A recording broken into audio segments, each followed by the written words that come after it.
అభిప్రాయాలు మార్చుకోవచ్చు, ఏం పర్వాలా, కానీ అవగాహన వల్ల మార్చుకోవాలి. అవసరాన్ని బట్టి మార్చేసుకోవడం, డబ్బు ఇచ్చాడు కాబట్టి మార్చేసుకోవడం, అందులోకి వెళితే మనకి రాజకీయ ప్రయోజనాలు ఉంటాయి కాబట్టి మార్చేసుకోవడం, అది కుదరదు.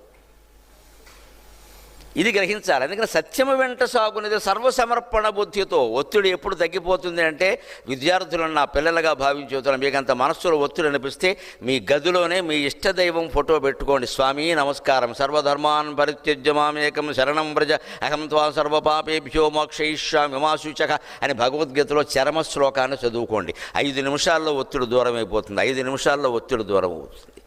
ఈ సృష్టి మొత్తం భగవంతుడిదమ్మా, మంది కాదు ఇది.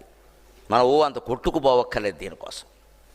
రేపొద్దున ఉంటామో లేదో తెలియదు. ఒత్తిడి ఎక్కడ? రేపొద్దున ఒత్తిడే ఉంటుంది, మనం ఉండం ఎక్కడ? మనం లేనప్పుడు ఒత్తిడి ఏమిటి? అందుకని అంత బాధ అనిపించడం, మన ఇష్టదైవానికి దండం పెట్టుకుని, అంత సృష్టి అంతా నీదయ్యా, నేను సర్వసమర్పణ బుద్ధి, నేను సర్వధర్మాన్ని, నా బాధ్యతలు ఏమిటో నాకు తెలియట్లేదు, ఏదో చేస్తున్నాను, అది మంచి చెడ్డో నాకేం తెలియట్లా, నీకు అప్పగిస్తున్నా.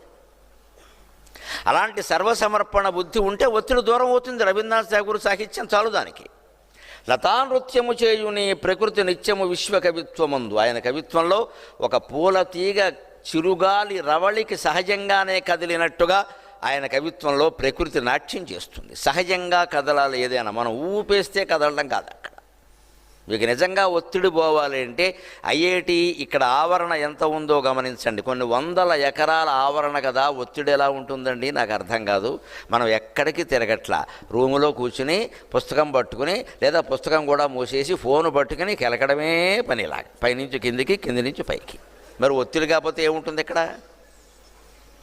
మన అనారోగ్యాలకి 2 కారణాలు: నిలవబెట్టిన తిళ్ళు, నిలబెట్టలేని మనస్సు. ఈ 2 కారణాలు, వేరే కారణాలు. తినే తిండి పట్టుకెళ్ళి ఫ్రిడ్జ్లో పెడుతున్నాం నిలవబెట్టి, అన్నీ అందులోనే. ఆవకాయలు మాగాయలు కూడా పెట్టేస్తున్నారు ఈ మధ్యన. నమశివాయ. అదో రుచి పచ్చి లేకుండా చచ్చిపోతాయి ఇవన్నీ అక్కడ. అందులోంచి తీసుకుని 3 రోజులకి 4 రోజులకి తింటూ ఉంటే ఏముంటాయి? కడుపులోకి వెళ్ళాక ఏమవుతాయి? నిలవబెట్టిన తిళ్ళు, నిలబెట్టలేని మనస్సు. కొన్ని మనస్సును నిలబెట్టగలమా? ఒక క్షణం నిలబెట్టలేము.